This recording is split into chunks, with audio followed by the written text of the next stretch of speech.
ఒకరోజు స్కూల్లో టీచర్ తన ఖరీదైన పెన్ను కనిపించలేదని గమనించింది. ఆమె క్లాస్లోకి వచ్చి అందరినీ అడిగింది, నా పెన్ను ఎవరు తీసుకున్నారు? విద్యార్థులందరూ మౌనంగా ఉన్నారు. అప్పుడు ఆ టీచర్ ఒక ఉపాయం ఆలోచించింది. సరే, అందరూ కళ్లను మూసుకోండి. తీసుకున్నవారు నిశ్శబ్దంగా నా టేబుల్పై పెట్టండి. కొద్దిసేపటికి టీచర్ కళ్లను తెరిచింది. పెన్ తెరిగ వచ్చింది.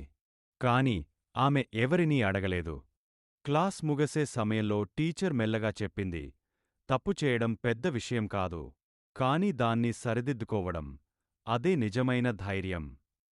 ఆ రోజు ఆ విద్యార్థి చిన్న మనసు, నిజాయితీ విలువ నేర్చుకుంది. ఈ కథలో మనం తెలుసుకోవలసిన నీతి ఏమిటంటే, తప్పు చేయటం తప్పు కాదు, కాని చేసిన తప్పుని సరిదిద్దుకోకపోవటం, తిరిగ అదే తప్పుని పదే పదే చేయటం పెద్ద తప్పు. ఈ కథ మీకు నచ్చినట్లయితే లైక్, కామెంట్, సబ్స్క్రైబ్ చేయండి. థాంక్యూ.